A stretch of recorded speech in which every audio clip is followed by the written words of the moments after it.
গল্পটার নাম হচ্ছে আল মুতাকাল্লিমাতু বিল কোরআন, মানে যে নারী সবসময় শুধু কোরআন দিয়ে কথা বলে। আব্দুল্লাহ ইবনে মুবারক অনেক বড় মুহাদ্দিস, হজ করে ফিরতেছেন, হঠাৎ দেখেন এক বৃদ্ধা মহিলা, বয়স্ক মহিলা চাদর গায়ে দিয়ে শুয়ে আছে। তো এটা অনেক বড় একটা কনভারসেশন, আমি কনভারসেশনটা আপনাদেরকে শোনাই। উনি কাছে গেলে যে সালাম দিলেন, আসসালামু আলাইকুম রাহমাতুল্লাহ। সালামের উত্তরে বৃদ্ধা মহিলা স্বাভাবিকভাবে উত্তর না দিয়ে একটা কোরআনের আয়াত তেলাওয়াত করলেন। তিনি তেলাওয়াত করলেন, সালামুন কাওলাম মির রাব্বির রহিম, মানে দয়াময় প্রতিপালক আল্লাহর পক্ষ থেকে তোমার প্রতিও সালাম। এটা একটা কোরআনের আয়াত, কিন্তু এটা দিয়ে উত্তর হয়ে যায় সালামের। কি বলেন? আচ্ছা গেল। এবার আব্দুল্লাহ ইবনে মুবারক জিজ্ঞেস করলেন, মাযা তাসনাঈনা ফি হাযাল মাকান, এখানে কি করেন আপনি, কি করতেছেন একা একা? এই প্রশ্নের উত্তরও ভদ্রমহিলা একটা কোরআনের আয়াত তেলাওয়াত করে দিলেন। উনি তেলাওয়াত করলেন, ওয়ামাই ইউদ্লিল ফালা হাদিয়া লাহ, মানে আল্লাহ যার পথ ভুলায় দেয় তার পথ দেখানোর কেউ নাই, কেউ নেই। মানে বুঝাইতে চাইলেন আমি পথ হারাই ফেলছি। কি বুঝাইতে চাইলেন? পথ হারাই ফেলছি, মানে উনি এমনভাবে কোরআনের আয়াত চুজ করে যাতে উত্তর হয়ে যায়। তো এবার উনি জিজ্ঞেস করলেন, আইনা তুরিদিন, তো পথ হারাই ফেলছেন তো বুঝলাম, আয়াত থেকে এটা বোঝা যায়, তো আপনি কোথায় যাচ্ছেন, ডেস্টিনেশন কোথায়? উনি আবার একটা আয়াত তেলাওয়াত করলেন, সুবহানাল্লাযী আসরা বিআবদিহি লাইলাম মিনাল মাসজিদিল হারামি ইলাল মাসজিদিল আকসা। রাসূল সাল্লাল্লাহু আলাইহি ওয়াসাল্লাম মেরাজের আগে যে ইসরা হয়েছিল, মসজিদুল হারাম থেকে মসজিদুল আকসা রাসূল সাল্লাল্লাহু আলাইহি ওয়াসাল্লামকে আল্লাহ নিয়েছিলেন, এটা তেলাওয়াত করলেন। তো বুঝাতে চাইলেন আমিও আপনার মতো হজে আসছিলাম মসজিদুল হারামে, আর যাচ্ছি মসজিদুল আকসা, মানে ফিলিস্তিন আমার বাড়ি। মসজিদুল আকসা কোন দেশে? দেশে ফিলিস্তিনে। আয়াত এমনভাবে উনি পিক করেন যাতে করে উত্তর হয়ে যায়। উনি বোঝাতে চাইলেন আমিও হজ করতে এসেছিলাম, যাচ্ছি কোথায়? কোথায়? ফিলিস্তিন, মসজিদুল আকসা যে দেশে আছে। তো উনিও বুঝে গেলেন যে তাহলে আপনি মসজিদুল আকসায় যাচ্ছেন। এবার জিজ্ঞেস করলেন, আনতুম মুনযু কাম ফি হাযাল মাকান, তো এখানে একা একা পড়ে আছেন কয়দিন? কয়দিন? আবার কোরআনের আয়াত, সালাসা লায়ালিন সাবিয়া, টানা 3 দিন 3 রাত এখানে আছে, এটা কোরআনের আয়াত। আবার জিজ্ঞেস করলেন উনি, মা আরা মাআকি তাআমান তাকুলিন, তো একা যে পড়ে আছেন আবার 3 দিন, তো আপনি খাচ্ছেন কি, বেঁচে আছেন কিভাবে? ভদ্রমহিলা আবার একটা আয়াত তেলাওয়াত করলেন। তিনি পড়লেন, হুয়া ইউতঈমুনি ওয়া ইউসকিন, ইব্রাহিম আলাইহিস সালামের কথা, যে ওই আল্লাহ তাআলাই আমারে খাওয়ায়, আল্লাহই আমাকে পান করে, আল্লাহ তাআলা ব্যবস্থা করেছেন আবার। এইবার উনি অবাক হচ্ছেন, আমি এত বড় মুহাদ্দিস আব্দুল্লাহ ইবনে মুবারক ইমাম বুখারীর উস্তাদ, আমি স্বাভাবিকভাবে কথা বলি আর যাই প্রশ্ন করি একটা আয়াত তেলাওয়াত করে দেয় আর ওটা দিয়ে উত্তর হয়ে যায়। কি মহিলার সন্ধান পেলাম? তো উনি বলতেছে, ফাবি আইয়ি শাইইন তাতাওয়াদ্দাইন, 3 দিন যে এখানে আছেন মরুভূমির বালুর মধ্যে, ওযু করেন কিভাবে? উনি আবার একটা আয়াত তেলাওয়াত করলেন, ফাইন লাম তাজিদু মাআন ফাতায়াম্মামু সাঈদান তাইয়্যিবা, আল্লাহ আয়াতে বলেছেন যদি তোমরা পানি না পাও পবিত্র মাটি দিয়ে তায়াম্মুম করে নিও। তো বুঝাতে চাইলেন পানি নাই তো কি হয়েছে, বালু তো তায়াম্মুম করে নাও। আল্লাহু আকবার। এবার উনি বললেন, ইন্না মাইয়া তাআমান আলা তাকুলিন, আমার ব্যাগে তো কিছু খাবার আছে, আপনি কিছু খাবেন? আবার কোরআনের আয়াত, সুম্মা আতিম্মুস সিয়ামা ইলাল লাইল, আল্লাহ এক আয়াতে বলেছেন তোমরা রোজা ফজর থেকে শুরু করে সন্ধ্যা পর্যন্ত পূর্ণ করো। তো বুঝালেন আমি রোজা রাখছি। কি বুঝালেন? রোজা রেখেছি। এবার উনি একটু মাসালা খাটাইতে চাইলেন, ভাবলেন যে বুড়ি তুমি আমার সাথে শুধু কোরআন দিয়ে উত্তর দিচ্ছ, দাঁড়াও তোমাকে আমি আটকাইতেছি।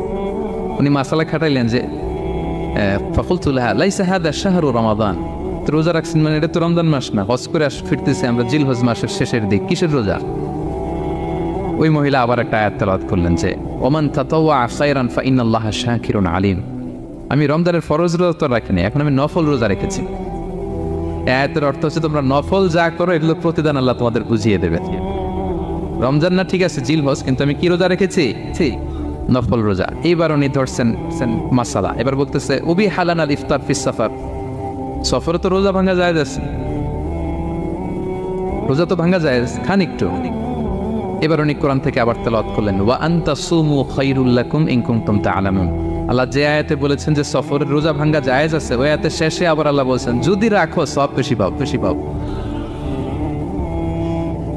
কেউ অসুস্থ হলে রোজা ভাঙবে, সফরের রোজা ভাঙবে। এই আয়াতের শেষে হচ্ছে ওয়া আনতা সুমু খায়রুল লাকুম ইন কুনতুম তা'লামুন, তবে রোজা যদি রাখো এটা ভালো যদি তোমরা বুঝতে। এবার উনি আর যাবে কোথায়? দিশেহারা হয়ে এবার জিজ্ঞেসই করে ফেলছে, লিমাদা লা তুকাল্লিমিনি মিসলা মা উকাল্লিমুকি, আচ্ছা মা এবার বলেন আমি আপনার সাথে যেভাবে কথা বলি আপনি এইভাবে কথা বলেন না কেন? কিছু জিজ্ঞেস করলে কোরআনের আয়াত বলেন কেন? আমি কথা বলতেছি আপনি আমার সাথে এভাবে কথা বলেন, কিছু জিজ্ঞেস করলে কোরআনের আয়াত কেন? এইটার উত্তর উনি আর একটা কোরআনের আয়াত, উনি পড়লেন মা ইয়ালফিযু মিন কাউলিন ইল্লা লাদাইহি রাকিবুন আতীদ। আল্লাহ বলেছেন তোমরা মুখ দিয়ে যাই বের করো এটা লিখে রাখার জন্য দুই কাঁধে রাকিব আতীদ আছে, তুলে রাখে। তার মানে আমি যে তোমার সাথে কথা বলতেছি প্রত্যেকটাই তো রেকর্ডেড হয়, রেজিস্টার্ড হয়।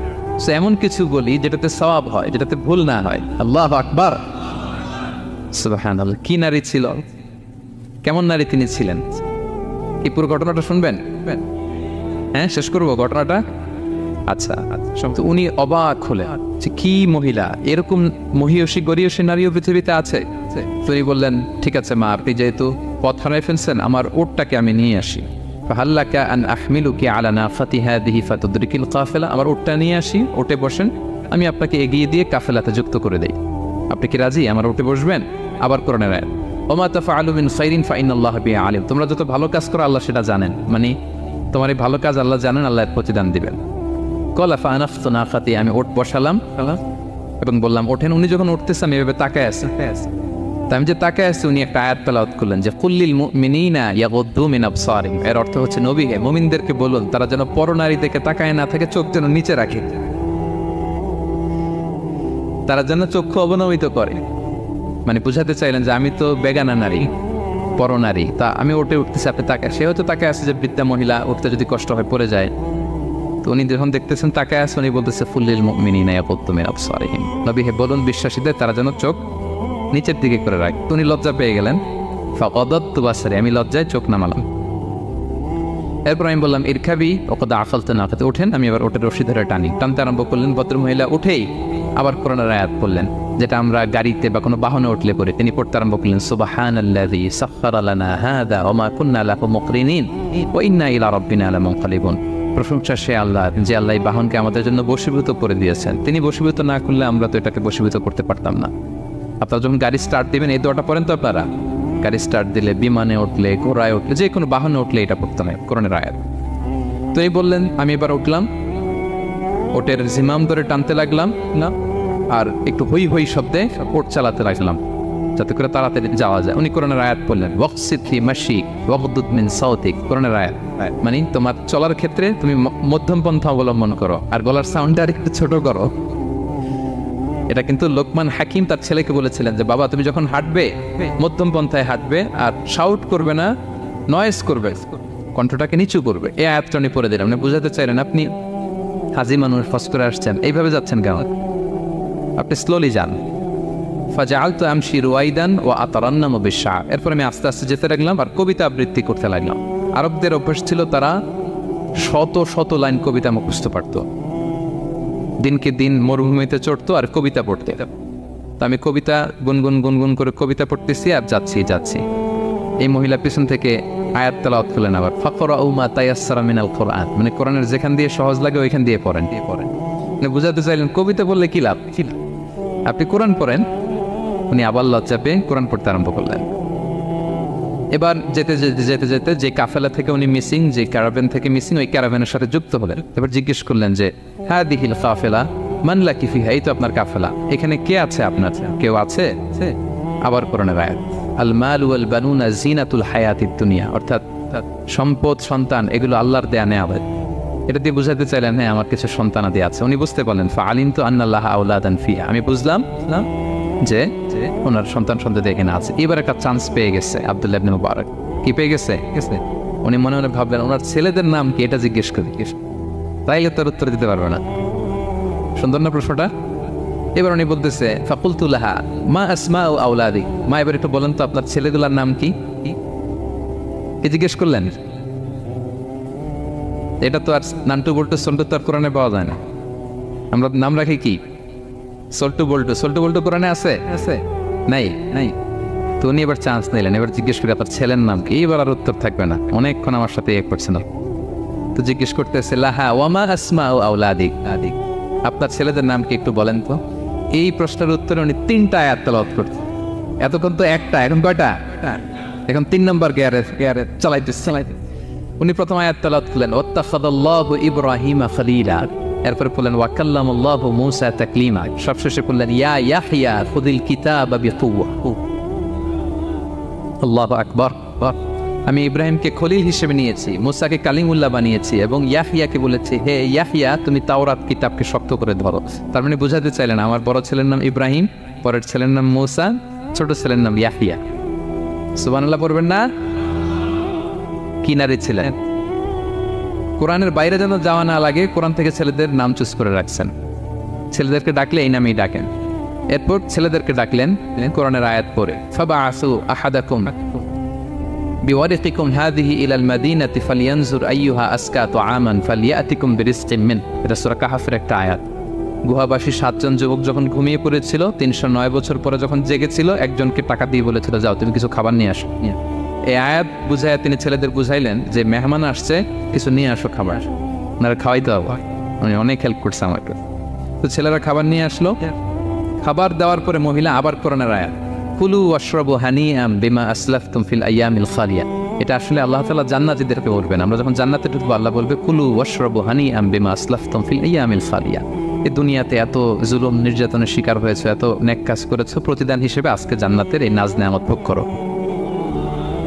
বৃদ্ধ মহিলা এই আয়াতটা বললেন, তার মানে মরুভূমিতে অনেক কষ্ট করেছেন আপনি আমার জন্য, এখন আপনি আমার পক্ষ থেকে এই হসপিটালিটি, রিসেপশন, এই আপ্যায়ন গ্রহণ করুন। এবার উনি বলতে আরম্ভ করলেন, ছেলেদেরকে বললেন, কুলতু আল আনা তুআমাকুম আলাইয়া হারাম। এই ছেলেরা, এই খাবার আমার জন্য হারাম, হাত্তা তুখবিরুনি বিআমরিহা, যতক্ষণ না এই মহিলাকে, এর হিস্ট্রি যতক্ষণ না আমার না বলো। আগে বল এই ভদ্র মহিলা কে, কে, কি তার ঘটনা। যতই দেখছি অবাক হচ্ছি, যতই শুনছি অবাক হচ্ছি, কে সে, যাই বলি শুধু কোরআন দিয়ে বলে, ঘটনাটা কি। এবার ছেলেরা বলল, ফাকুলু হাযিহি উম্মুনা, ইনি আমাদের মা। লাহা আরবাউনা সানা, ওনার বয়স 40 বছর। লাম তাতাকাল্লাম ইল্লা বিল কুরআন, জীবনে কোনোদিন কোরআন ছাড়া মুখ দিয়ে অন্য কোনো কথা বলে নাই। মাখাফাতান তাজিল্লা ফায়াসখাতা আলাইহির রহমান, এই ভয়ে যে কোন কথায় আল্লাহ আবার নারাজ হয়ে যায়, আমার কোন কথায় আবার কোন ভুল হয়ে যায়, আমার কোন কথায় আবার রহমান আমার উপর নারাজ হয়ে যায়। এজন্য আমরা আমাদের জন্মের পরে জীবনে আমার মাকে কোরআন ছাড়া কোনো কথা বলতে শুনিনি। অবাক হলেন আব্দুল্লাহ ইবনে মুবারক, ইমাম বুখারীর উস্তাদ। উনি খাবার হাতে নিয়ে এবার বললেন যে উনি তো অনেক আয়াত বললো, এবার আমি একটা আয়াত পড়ি। খাবারটা নিয়ে উনি পড়তে আরম্ভ করলেন। ফাকুলতু, উনি বললেন, আমি বললাম, যালিকা ফাদলুল্লাহি ইউতিহি মাইয়াশা, এটা আল্লাহর বিশেষ অনুগ্রহ, ফজল, এটা আল্লাহ সবাইরে দেয়, যাকে চায় তাকে দেয়। সুবহানাল্লাহ পড়ে। এটা আল্লাহর বিশেষ অনুগ্রহ, তিনি সবাইকে দান করেন না, যাকে চান তাকে দেন। তোমাদের মা অনেক মহিয়সী গরিয়সী একজন মাতা তোমরা পেয়েছে। আল্লাহ তাআলা বলছেন, ইন্না নাহনু নাযালনা যিকরা ওয়া ইন্না লাহু লাহাফিযুন, নিশ্চয় আমি এই জিকিরকে মানে কোরআনকে নাজিল করেছি, আমি এই কোরআনকে সংরক্ষণ করব। তাহলে কোরআনের একটা নাম পেলাম আল কিতাব, একটা নাম পেলাম আল ফুরকান, একটা নাম পেলাম কি জিকির। এরকম অনেকগুলো নাম কোরআনের আছে। শুনেছি শুধু আমি সূরাতুল হাশরের 21 নম্বর আয়াত তেলাওয়াত করেছি। এখানে আল্লাহ তাআলা ইরশাদ করছেন যে এই কোরআনকে যদি আমি পাহাড়ের উপর নাজিল করতাম, লাউ আনসালনা হাযাল কুরআনা আলা জাবালিন লারাআইতাহু খাশিআন মুতাসাদ্দিআন মিন খাশিয়াতিল্লাহ। নবী, হে কোরআনকে যদি আমি পাহাড়ের উপর নাজিল করতাম, আপনি দেখতেন আল্লাহর ভয়ে এই পাহাড় ভেঙে চুরে খান খান হয়ে যেত। এটা এত গরু ভার একটা বাণী, কোরআন আল কারীম, পাহাড় ভেঙে যেত। পাহাড় কি চারটেখানে কথা? সুবিশাল পাহাড় আল্লাহ তাআলা পৃথিবীতে সৃষ্টি করে রেখেছেন। আপনারা আলাস্কা পর্বতমালার নাম শুনেছেন? Alaska range, located in USA. যুক্তরাষ্ট্রে একটা মাউন্টেন রেঞ্জ আছে, এটা 600 মাইল লম্বা। কয়শো মাইল? পুরোটাই পাহাড়। এটার নাম হচ্ছে আলাস্কা মাউন্টেন রেঞ্জ। ইউরোপে একটা মাউন্টেন রেঞ্জ আছে, এটার নাম হচ্ছে আল্পস মাউন্টেন রেঞ্জ, এটা 750 মাইল লম্বা। নেপালে একটা পাহাড় আছে, এটার নাম মাউন্ট এভারেস্ট, এটা 8829 মিটার উঁচু। আল্লাহ বলেন এই বিশাল বিশাল পাহাড়। আরব বিশ্বে অনেক বড় পাহাড় আছে, তুর পাহাড়ের চূড়ায় আমি উঠেছিলাম, আরব বিশ্বের সবচেয়ে বড় পাহাড় মাউন্টেন রেঞ্জ। আল্লাহ বলেন এই কোরআনকে যদি আমি তোমাদের উপর নাজিল না করে পাহাড়ের উপর নাজিল করতাম, আলাস্কার উপর নাজিল করতাম, আল্পস পর্বতমালায় নাজিল করতাম, তুর পাহাড়ে যদি নাজিল করতাম, মাউন্ট এভারেস্টের উপর যদি নাজিল করতাম, তাহলে নবী হ্যাঁ আপনি দেখতেন আল্লাহর ভয়ে এই পাহাড়গুলো ভেঙে চূর্ণ বিচূর্ণ হয়ে যেত। কিন্তু সেই কোরআন আল্লাহ কাদের উপর নাজিল করেছেন? আমাদের উপর। সো হিউজ রেসপন্সিবিলিটি, অনেক বড় দায়িত্ব। এই কোরআনকে আমরা বুঝি কিনা, কোরআনকে মানি কিনা, কোরআনের আইন সমাজে চাই কিনা, this is the burning question. নিজেকে নিজে প্রশ্ন করুন যে কোরআনের যে হকগুলো আছে আমরা আদায় করছি কিনা। এটা যেন তেন কোনো বাণী নয়, এটা আল্লাহ তাআলার পাঠানো বাণী, অনেক ভারী অনেক ওজনওয়ালা বাণী। আল্লাহ তাআলা বলছেন ইন্না সানুলকি আলাইকা কওলান সাকিলা, নবী হে আপনার কাছে আমি অনেক ভারী হেভি ওয়েট ওয়ার্ড নাজিল করব, এটা অনেক ওজনের, এটা সিম্পল কোনো বিষয় নয়। এই কোরআন যখন রাসূল সাল্লাল্লাহু আলাইহি ওয়াসাল্লামের উপর নাজিল হতো, প্রচন্ড শীতের রাতে বিষ্ণু সাল্লাল্লাহু আলাইহি ওয়াসাল্লাম ঘামতেন। আম্মা জান আয়েশা বলেন আমরা কম্বল মুড়ি দিয়েও থাকতে পারি না, এত শীত, কিন্তু বিশ্বনবী ঘেমে ঘর্মাক্ত হয়ে একাকার। ওটের উপর বসে থাকা অবস্থা যখন কোরআন নাজিল হতো, ওটগুলো মরুভূমির মধ্যে বসে পড়তো ডিরেক্টলি। কাফেলা চলছে সাইয়েদনা জিবরাইল এসে কোরআন নাজিল করেছেন, কোরআনের ভারে ধপাস করে উট বসে যেত। যায়েদ ইবনে সাবিত রাদিয়াল্লাহু তাআলা আনহু কাতিবুল ওয়াহি, রাসূল সাল্লাল্লাহু আলাইহি ওয়াসাল্লামের একজন সাহাবী, রাসূল সাল্লাল্লাহু আলাইহি ওয়াসাল্লাম একবার যায়েদ রাদিয়াল্লাহু তাআলা আনহুর পায়ের মধ্যে মাথা রেখে শুয়েছিলেন, দীর্ঘক্ষণ শুয়ে থাকলেন।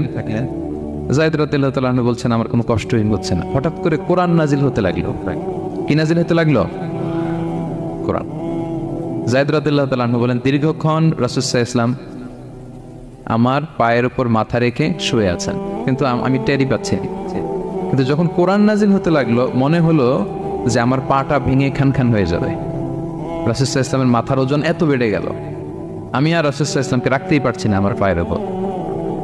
ইন্না সানুলকি আলাইকা কওলান সাকিলা, নবী হে আমি অনেক ভারী হেভি ওয়েট ওয়ার্ডের কোরআন আপনার কাছে নাজিল করব। সো কোরআনটা এটা অনেক সম্মানিত একটা বাণী, আল্লাহ তাআলার বাণী, অনেক ভারী একটা বাণী।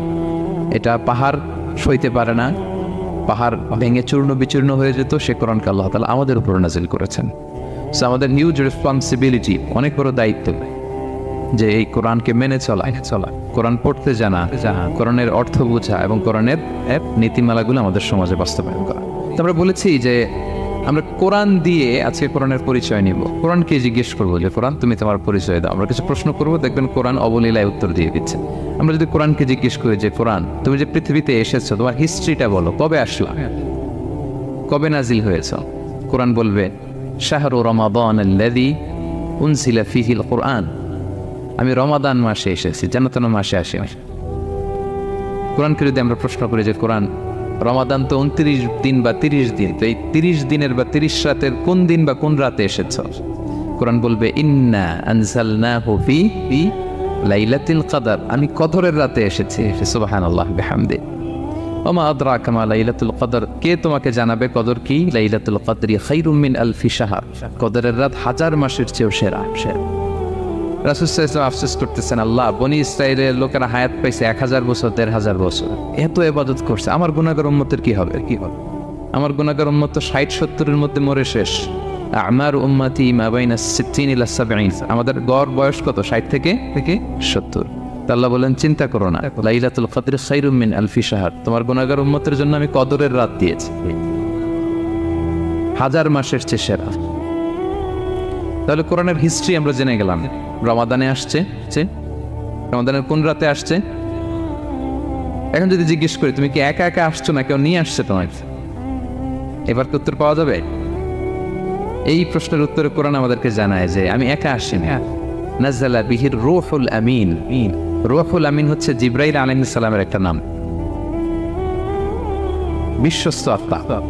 রূহুল আমিনের সাথে আমি এসেছি, সবচাইতে বিশ্বস্ত, যেহেতু এটা আল্লাহর বাণী। এটা আসার সময় যদি অন্যের কথা ঢুকায় দেয় তাহলে ভেজাল আছে না নাই?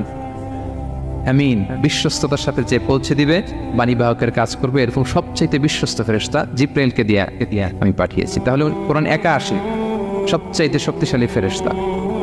জিবরাইল আলাইহিস সালামের লাহু সিত্তুমিআতু জানা, 600 পাখা, 600 পাখা। সব নবীদের কাছে এসেছেন অভিনয়ে, এরকম একজন ফেরেশতা দিয়ে কোরআনকে পাঠানো হয়েছে। এবার যদি জিজ্ঞেস করি যে কোন ভাষায় তোমাকে নাজিল করা হয়েছে বলো, আচ্ছা এটা কোরআনে? কোরআন আমাদেরকে জানাচ্ছে ইন্না আনসালনাহু কুরআনান আরাবিয়ান লাআল্লাকুম তাআকিলুন, নিশ্চয় আমি কোরআনকে আরবি ভাষায় নাজিল করেছি যাতে তোমরা বোঝো। সুস্পষ্ট আরবি ভাষায় এই কোরআনকে আল্লাহ তাআলা নাজিল করেছেন। তাহলে হিস্ট্রি আমরা জানতেছি ধীরে ধীরে, না? রমাদানে আসলো, কদরে আসলো, একা আসে নাই, জিবরাইল আলাইহিস সালামের সাথে আসলো, আরবি ভাষায় নাজিল হলো। এবার যদি জিজ্ঞেস করি যে তুমি যে আসলা, তোমাকে যে আমাদের তেলাওয়াত করতে হবে, তো এই তেলাওয়াত করার গাইডলাইনটা কি, কিভাবে তেলাওয়াত করবো, তেলাওয়াত করার সিস্টেমটা কি, এটা যদি আমাদেরকে একটু বলতে। তো কোরআন এই প্রশ্নের উত্তরে প্রথমে আমাদেরকে বলে যে আমাকে যদি আবৃত্তি করতে চাও, তেলাওয়াত করতে চাও, প্রথম গাইডলাইন হচ্ছে লা ইয়ামাসসুহু ইল্লাল মুতাহহারুন। এর অর্থ হচ্ছে পবিত্র ছাড়া কেউ এই কোরআনকে স্পর্শ করতে পারে না। যদিও এটা দিয়ে লাউহে মাহফুজের কথা বলা হয়েছে, ফেরেশতাদের কথা, কিন্তু বিষ্ণু বলেছেন লা ইয়ামাসসুহু ইল্লা তাহির, পবিত্রতা ছাড়া কোরআন ধরা যায় না। তাহলে কোরআন তেলাওয়াতের প্রথম গাইডলাইন কি? পবিত্রতা। ওযু করতে হবে, ডোন্ট টাচ মি উইদাউট অ্যাবলুশন। কোরআন আপনাকে অর্ডার করবে ওযু ছাড়া আমাকে টাচ করা যাবে না। আচ্ছা, ওযু করলেন, তারপরে কি শুরু করে দিতে পারবেন? না। কোরআন বলে ফাইদা ক্বারাতাল কুরআনা ফাস্তাঈদ বিল্লাহি মিনাশ শাইতানির রাজিম। কোরআন পড়ার আগে তোমার যে সুস্পষ্ট দুশমন ওই শয়তানের ব্যাপারে আল্লাহর কাছে পানাহ চেয়ে নাও। মানে পড়ো আউযু বিল্লাহি মিনাশ শাইতানির রাজিম বিসমিল্লাহির রহমানির রহিম। তাহলে ওযু করলেন, আউযু বিল্লাহ বললেন, বিসমিল্লাহ বললেন। এবার কি করতে হবে? এবার কোরআন বলছে যেমন মনে চায় তেমন পড়া যাবে না। তুমি গানের সুরে, ব্যান্ডের সুরে, হিপ হপ সুরে কোরআন পড়বা, এটা আল্লাহ কবুল করবে না। কোরআন বলছে ওয়ারাত্তিলিল কুরআনা তারতিলা। তারতিলের সাথে কোরআন পড়তে হবে, ধীর স্থির ভাবে কোরআন পড়তে হবে। তারতিল, আপনারা যারা কোরআন পড়বেন তারতিলের সাথে পড়বেন। What is তারতিল? আনাস রাদিয়াল্লাহু তাআলা আনহুকে জিজ্ঞেস করা হয়েছিল তারতিল কি, নবী কিভাবে তেলাওয়াত করতেন? তিনি বলেছিলেন ইয়ামুদ্দু বিহা সাওতাহু মাদ্দান। বিষ্ণু ইসলাম প্রতিটি আয়াত টেনে টেনে পড়তেন। কিভাবে? টেনে টেনে পড়তেন। আবার বিষ্ণু ইসলামের স্ত্রী উম্মে সালামা রাদিয়াল্লাহু তাআলা আনহা তিনি বলতেন ইয়াকাত্তিউ কিরাআতাহু আয়াতান আয়াতান। বিষ্ণু ইসলাম প্রতিটি আয়াত শেষে থামতেন, এক আয়াত পড়ে থেমে আরেক আয়াত, আবার থেমে আরেক আয়াত। আলহামদুলিল্লাহি রাব্বিল আলামিন আর রহমানির রহিম মালিকি ইয়াউমিদ্দিন। দেখেন টেনে টেনেও পড়লাম, আবার প্রতিটা আয়াত শেষে থামলাম। This is তারতিল। ওয়ারাত্তিলিল কুরআনা তারতিলা। এভাবে টেনে টেনে প্রতি আয়াত শেষে থেমে থেমে পড়ার নাম তারতিল। এভাবে পড়তে হবে। তো পড়ার গাইডলাইন কি বললাম? প্রথমে কি করতে হবে? ওযু করতে হবে, পবিত্রতা। এরপরে আউযু বিল্লাহ বিসমিল্লাহ পড়তে হবে। এরপরে কিভাবে পড়তে হবে? তারতিলের সাথে। কথা কি বুঝতে পারতেছেন সবাই? বিরক্ত হচ্ছেন না তো আপনারা?